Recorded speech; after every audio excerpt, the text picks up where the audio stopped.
E agora convidamos a Procuradora da Mulher do Senado Federal, excelentíssima senhora senadora Vanessa Graziotin, a fazer seu pronunciamento. Olha, gente, durante o transcorrer do nosso evento serão anunciadas todas as presenças. Por isso que eu fiz questão que a deputada Rosinha, antes de eu começar a falar, já lesse alguns nomes que estavam aqui, porque todo mundo aqui é autoridade, só tem autoridade aqui. E isso é muito bom, viu, gente? Porque encontrar mulher autoridade não é em qualquer lugar. E também não é uma coisa fácil, não, viu, gente? Então, é bom que todo mundo tenha as presenças registradas. E vocês perceberam também por que o Amazonas, ao lado do Distrito Federal, é o estado que já conseguiu implementar a vacina do HPV. Nós temos lá um movimento de mulheres extremamente unido, nós aqui somos de partidos diferentes, nós somos de entidades diferentes, mas nos unimos muito, assim como aqui no Congresso Nacional e no Senado, né, senadora Ana Rita, nessa luta em defesa dos direitos da mulher. Então, isso é muito importante. A Elcione falou um pouco a respeito da experiência da Procuradoria da Mulher na Câmara. E já é a segunda vez que eu escuto a Elcione falar. Já é a segunda mesa que a gente participa junto, e eu estou prestando muita atenção, Ana Rita, porque daqui a 4, 5 anos eu quero que nós estejamos aqui, não eu mais, mas outra senadora que será procuradora depois de mim, fazendo a mesma coisa, prestando contas do nosso trabalho e principalmente dos avanços que a gente conseguiu através da Procuradoria das Mulheres. A da Câmara já é desde 2009, eu era deputada quando a gente conseguiu com que a Procuradoria fosse instalada, e esse ano conseguimos no Senado Federal. E a mim coube, gente, falar um pouco mais a respeito da nossa representação política. Acho que todas as mulheres que falaram na abertura, ministra Eleonora, a própria Elcione agora, todas mostraram a importância e a centralidade da nossa luta quanto à ocupação de espaços na política brasileira. Porque quando a mulher está no parlamento, a mulher consegue avançar mais. Vamos pegar o exemplo da presidenta Dilma. A gente, quando eu estava falando no início, não é da boca para fora, não, que nunca antes na história do país a gente teve tanta política voltada para a mulher como agora. Nunca. Por quê? Porque nós temos uma mulher com a sensibilidade de mulher. Então, a nossa luta para melhorar, para ampliar a participação no parlamento brasileiro e nos espaços de poder, ela é fundamental, eu diria até estratégica, porque através dela a gente pode avançar em todos os outros aspectos, em todos os outros campos. Vocês não tenham dúvida, gente, não é porque viram um monte de deputadas aqui, deputados federais, algumas senadoras, algumas só, porque só somos algumas, vereadoras, deputadas estaduais que vocês são, mas nós sabemos que a nossa vida não é fácil. Se nos perguntarem se nós nos sentimos discriminada, eu digo, olha, a discriminação não é direta. Agora, a indireta, ela acontece todos os minutos, porque o homem, apenas o nome já impõe. A mulher não, a mulher tem que trabalhar muito mais, a mulher tem que trabalhar redobrado para poder ocupar os espaços. Aqui é uma coisa interessante, lá no Senado, a gente tem uma mulher da mesa, senadora Ângela Portela. Agora, nós temos uma mulher que preside uma comissão, que é a senadora Ana Rita, que está presidindo a Comissão de Meio Ambiente. Aqui na Câmara é a mesma coisa. Não há nenhuma mulher na mesa da Câmara. Ano passado tinha vice-presidenta, até o ano passado, a vice-presidência, a partir desse ano, nada. Então, eu achei interessante colocar alguns dados aqui, principalmente alguns gráficos, porque falar é uma coisa, ver é outra coisa. E, ao final desse encontro, nós estamos, com a Secretaria Nacional dos Direitos da Mulher, a gente vem discutindo como fazer a campanha. E isso que a ministra Eleonora Meneguzzi colocou, nós vamos levar a cabo, e a gente precisa também da parceria de todos os outros níveis do Parlamento Brasileiro, uma campanha para que, nessa próxima eleição de 2014, a participação das mulheres nas chapas de candidatura seja bem superior ao que tem sido até o momento. Claro que a gente acha que esse não é o caminho mais adequado, e a gente vai ver aqui, para que a gente possa expandir a nossa participação no parlamento. Mas é uma campanha importante e que nós devemos levar. Alguns avanços nossos, gente. O direito ao voto só foi conquistado em 1932. Você veja, é recente o direito ao voto feminino, porque até então a mulher não tinha vontade própria, ou não poderia ter vontade própria. A vontade dela ela é expressa pelo homem, ou o pai, ou o marido, ou o companheiro. A mulher não votava.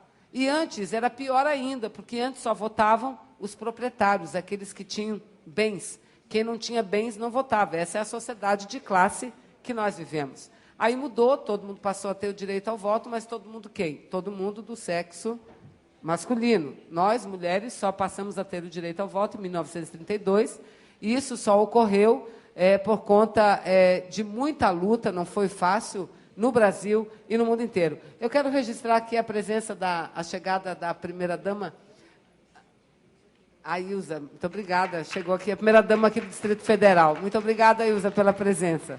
O distrito está bem forte aqui, né? Secretária, primeira-dama. Obrigada, Ilza, que não é primeira-dama, é uma lutadora, uma batalhadora, uma militante do movimento político, antes de ser a esposa do governador, não é verdade, Ilza? Mas, enfim, então, o direito ao voto das mulheres e ao direito de votar e ser votada também é muito recente no Brasil. Antes de 1997, que é a política eleitoral, acho que a gente teve um marco muito importante, que foi a Constituição Brasileira de 1988. Não sei se vocês se recordam, as mais experientes, assim como a Ana Rocha, que está aqui na frente, as mais experientes, né, Ana, lembram da bancada do batom, o movimento do batom, mulheres do Brasil inteiro que se mobilizaram para inserir os direitos das mulheres na Constituição brasileira. E isso foi conquistado. O que a gente conquistou a partir de 1988, com a Constituição brasileira, foi algo assim que marcou não só a luta e o movimento feminista, mas a própria situação da mulher na sociedade. E, em 1997, nós conseguimos a primeira lei, que é a lei que vigora até hoje, de cotas para a eleição, para as eleições, para os processos eleitorais no Brasil. E isso aconteceu, gente, a lei de cota, eu acho que a iniciativa foi da época a deputada Marta Suplicy, hoje senadora, mas na época ela era deputada. Isso decorreu e foi uma orientação das Nações Unidas de 1995, quando teve a Conferência Mundial da Mulher, que aconteceu em Beijing, em 1995, na China. Então, o Brasil, como grande parte dos países do mundo inteiro, aprovaram leis estabelecendo cota de participação das mulheres nas eleições. Entretanto, essas cotas elas são para as eleições, para as candidaturas. As candidaturas. E, de lá para cá, nós avaliamos como não sendo uma política eficiente, porque não vem surtindo os resultados que nós esperávamos e que nós queríamos. Vamos falar disso mais adiante. Acho que a criação das procuradorias, gente. É importante isso, porque é o primeiro espaço formal do Congresso Nacional, da Câmara e agora do Senado, que dá visibilidade à mulher. Então, só o fato dos homens chegar, e lá no Senado foi uma graça, tem uns senadores muito brincalhão que dizem para a gente, mas vocês vão procurar mulher aonde? Para que vão procurar mulher? Ou seja, é uma brincadeira, mas de muito mau gosto. Não é? Então, nós nos tornamos visíveis. Apenas para eles perguntar já é uma grande coisa. Para que Procuradoria da Mulher? Eu falei, não precisa responder. Olha aqui esse plenário, quantas cadeiras tem e quantas nós ocupamos. É para isso a Procuradoria da Mulher, para mudar essa realidade. É para mudar essa realidade aqui, não é? Enfim, a gente, nessas eleições, elegeu uma governadora, né, que, por acaso, foi a primeira governadora do país, que é a do Maranhão, a governadora Rosena Sarney. E, no parlamento, aquilo que a Alcione pode passar, já mostrou, a nossa participação é muito pequena.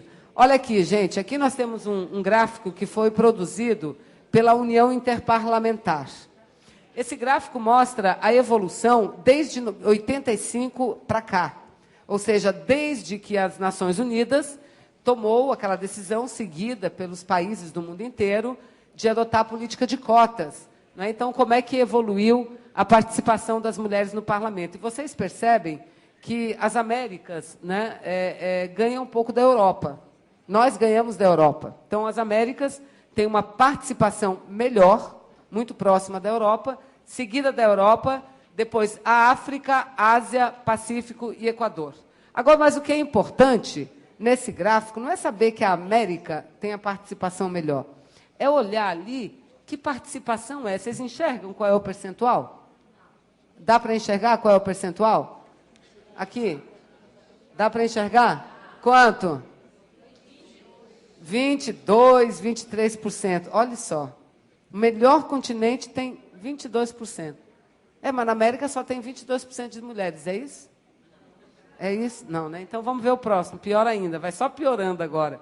Aí, tem aqui alguns países. Ia ficar muito grande, pegamos os 10 primeiros e depois localizamos o Brasil. Então, veja, o país que tem a maior participação de mulher, a maior é Ruanda, um país pequeno, 56%. Andorra, 50%. Cuba já está além dos 45%. Eu acho que nessa última eleição, Cuba já chegou a 48%. Suécia, aí segue. E olha a posição do Brasil. Qual é? Qual é? Não estou ouvindo. Gente, 158, num ranking de 193 países, eu acho, no âmbito das Nações Unidas. Nós somos e economicamente, que posição nós estamos no mundo, do ponto de vista da economia? Qual é? Sétima economia. Em relação à extensão territorial, qual é a nossa posição? Terceiro, quarto, não sei exatamente. Em relação à natureza, à biodiversidade, o primeiro. Enfim, em relação à população, um dos primeiros, mas está aí, ó. E a democracia se mede assim. Pois é, a maioria da população, das mulheres, a Ana Rita lembra que nós somos, olha aqui, ó, 158º. Não pode, gente, não pode. Isso depõe contra o nosso país, que tem uma mulher presidente da República. Vamos passar, vamos ver a próxima. Aqui, ó, porque essa apresentação a gente fez, tanto eu quanto a Alcione, nesse encontro que a ministra falou no Uruguai, que eu vou já falar desse encontro rapidamente também. Então, aqui nós separamos a participação feminina nos parlamentos dos países americanos, que é aquele lá que tem, em média, 20 e pouco por cento. Olha aqui o Brasil, onde é que está, gente. Nós somos o líder. Nós somos o líder desse bloco. Nós somos o líder. Olha lá onde é que nós estamos. Pelo menos na América do Sul e Caribe, Brasil. Nós só ganhamos de Belize, do Haiti, St. Kitts, que é uma ilha caribenha, e Panamá. Só. Não dá, gente. Nós não estamos sendo eficientes na nossa luta. Nós temos que fazer uma autocrítica, porque não adianta a gente falar. Nós temos que falar, mas temos que fazer. Então, nós precisamos fazer. E para que a gente faça, a gente tem que tomar como prioridade. Porque tudo que a gente fez até agora, avançamos. Mas está muito pouco ainda. Então, nós temos que trabalhar em cima disso. Vamos passar. E sem falar que também, no nosso continente, é que a gente conseguiu com que as mulheres se destacassem mais. Você vê, nós tivemos Michelle Bachelet como presidente do Chile, na Argentina, Cristina Kirchner, que está no seu segundo mandato, na Jamaica, uma presidenta mulher, que foi reeleita, Costa Rica, e agora no Brasil, 2014, quiçá, passado 2014, né? Mas, enfim. Então, é importante destacar também. E aqui a nossa participação nas assembleias legislativas, gente, nas assembleias legislativas a partir das eleições de 2010. Então, você vê o nosso gráfico não chega nem a 30. E aqui é o Amapá. O Amapá é interessante, não sei nessa legislatura, mas na passada, o Amapá tinha metade das parlamentares mulheres aqui, senadora Ana Rita. Caiu agora, né? Mas são 8 deputados federais, 4 mulheres e 4 homens na passada. Agora acho que são só 2, né? 2 mulheres e 6 homens. Mas nas assembleias também tem. Mas, no geral, olha, Goiás aqui até parece o Brasil, diante da América, está bem baixa, é muito baixa. Vamos passar ao próximo. Aqui nas câmaras de vereadores, vamos reparar o seguinte, as câmaras de vereadores, a participação é baixa, mas o gráfico é melhor um pouco, não é melhor? É maior a participação, mas por que é maior? Porque as mulheres têm mais facilidade de ser vereadoras. Porque a Câmara de Vereadores é na sua cidade. É lá, é na cidade onde ela tem a sua casa, onde ela tem a sua família, onde ela tem os seus filhos. Oi. O Espírito Santo, olha aí, ó, tá vendo aqui, ó, o Espírito Santo. Olha só. A vereadora, tá aí? Tá aí, tá vendo? Olha aí, ó. É só você lá de vereadora? E lá são quantas? 2 só. De quantas? De 30 e... Ah, de interior, tá certo.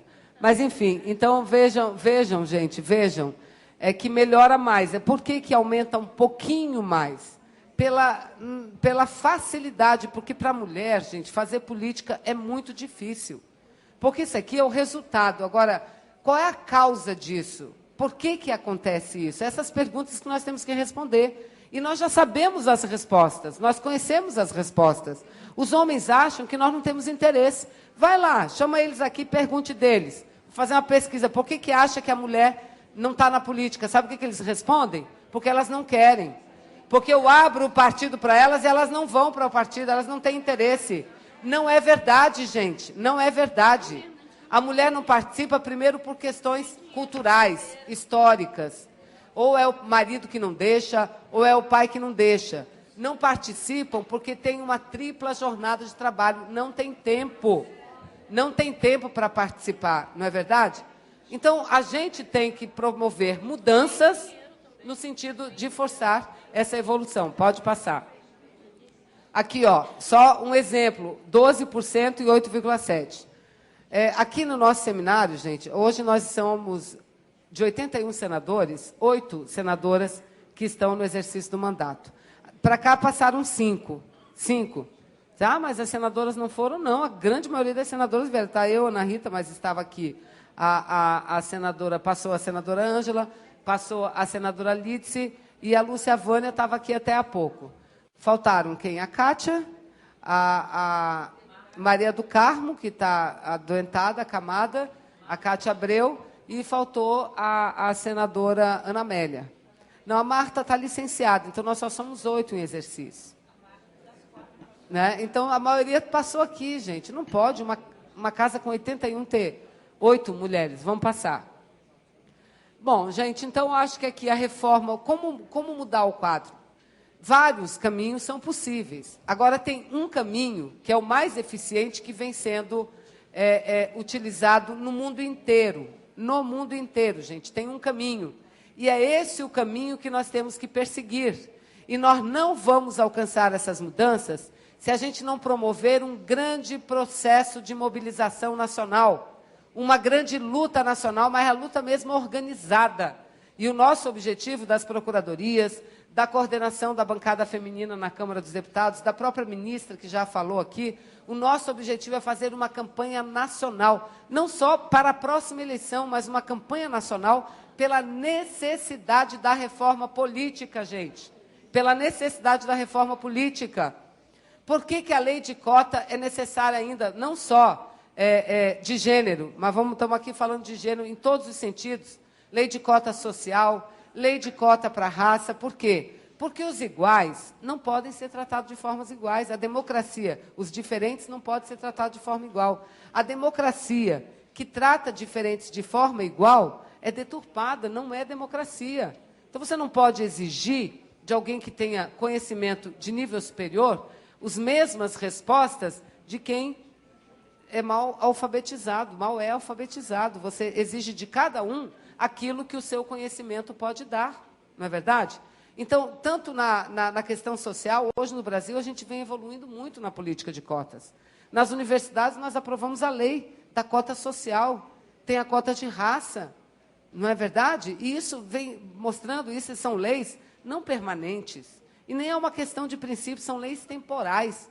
Mas, em cada momento, e dependendo do momento, elas são necessárias. E nós queremos que a vida de duração dessas leis sejam curtas, que chegue um momento que nós não necessitamos mais utilizar delas. Então, o que nós defendemos hoje muito é a reforma política. E olha aí, ó, foi feita uma pesquisa pela Secretaria Especial de Política para as Mulheres que mostram que 75% da população é favorável à cota para as mulheres na política. 75%. Mostram mais que apenas 24% dos brasileiros conhecem a política de cotas. E dos que conhecem, a grande maioria, 3/4 da sociedade é a favor. E 83, olha que dado importante, 83% dos entrevistados, afirmam que a presença das mulheres no poder melhora a política nesses espaços. Pela sensibilidade, pela dedicação, pelo grau de honestidade que a mulher tem. Pode passar. Então, terreno fértil para a gente trabalhar campanhas e politicamente nós temos, não é? E o que defender? Primeiro, nós entendemos que é preciso mudar a lei de cotas, acelerar a política de cotas, como vem sendo feito em vários países. Por que países como a Argentina pulou de 18% para quase 40%? Porque a população se conscientizou que era preciso votar nas mulheres, muitas vezes nem as mulheres votam nas mulheres. E porque a discriminação não é só do homem, é da sociedade como um todo. Não vamos achar, nós não estamos falando de homem, nós estamos falando de mulher também. A gente começa nessa cultura a reproduzir os padrões culturais que nós recebemos para as futuras gerações. A gente costuma dizer, quando vai no aniversário de menina, compra o quê? Compra bonequinha, para ela ficar embalando a bonequinha, já aprendendo como cuidar da filha. Compra a vassourinha, aquela cozinhazinha bonitinha, que vem aquelas panelinhas bacaninhas, né? É isso, quando vai no aniversário de menino, leva o quê? O carro, o avião. Carro, o avião. Carro é para dirigir, o avião é para dirigir, para comandar. Ó, gente, nós temos que parar com isso. Convida aniversário de menina, leva o carro, leva o avião. De menino, leva panelinha, bonequinha. É isso que a gente tem que fazer. E aí, mas o meu menino vai ficar. Não vai, não. Quem é que diz que o trabalho doméstico acaba com a masculinidade do homem? Onde é que está escrito isso? Que cuidar de criança acaba com a masculinidade ou que torna a mulher menos feminina se ela dirigir o automóvel ou for piloto de avião? Quem é que diz pelo contrário? Até algum tempo atrás, gente, a gente não podia estudar. Nós éramos proibidas de entrar na universidade. Pois hoje, as arquitetas são maioria. Na magistratura, que entra por concurso público, né, é o QI, não quem indica, mas é QI de inteligência, as mulheres daqui a pouco já serão maioria. Mas vai lá ver no Supremo, é quase como uma cota. Já está ainda, Ana Rita, vai ter que viajar. Obrigada, querida. Muito obrigada, senadora. Vamos dar um aplauso aí para a nossa relatora. Tá bom.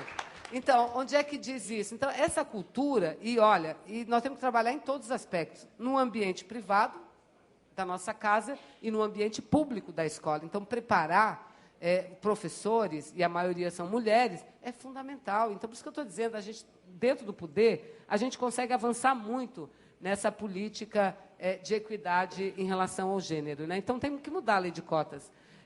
E olha aqui o que disse a ex-presidente do Chile, que é diretora executiva e presidente da ONU Mulheres, né? Que é bom que se abra um debate político sobre o direito das mulheres de participação em governos e no funcionalismo público.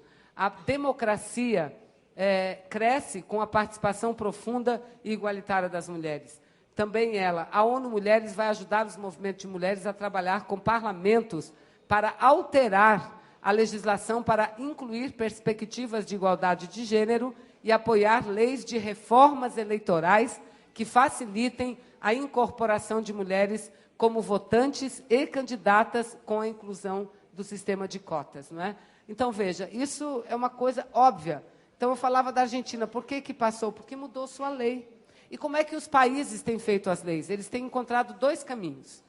Ou o caminho da votação, uma reforma política que estabeleça votação em listas partidárias, com a alternância entre homens e mulheres, um candidato homem, uma mulher. Como é que seria a lista? O PMDB, por exemplo, para não falar do meu partido, o PMDB faz uma lista dele, ou uma coligação, faz a lista. Na lista, aí as pessoas não vão votar mais no fulano ou na fulana, vão votar na lista. Pode até votar no fulano, na fulana, mas está votando na lista. Aí a lista como é feita? Um homem, uma mulher. Um homem ou uma mulher. Em alguns países não é exatamente 1 a 1, é 1 para 2. Ou seja, 2 homens e uma mulher. Mas já dá 1/3. Já é melhor do que o que a gente tem hoje. É melhor já do que a gente tem hoje. Então, esse é um caminho. O outro caminho encontrado qual é? Cota de cadeira. Cota mesmo. 30% das cadeiras para a mulher, acabou. As mulheres vão concorrer e 30% vai ser delas. 30%, dependendo de quanto voto teve. Qualquer um desses dois caminhos a gente tem que conquistar aqui. Essa é a nossa luta central, essa é a nossa luta principal. Senão, daqui a 10 anos a gente vai voltar para essa sala e vai discutir os mesmos números. Vai apresentar os mesmos dados estatísticos, né? Então, volte lá, porque eu ainda estava... Não, já passei, né?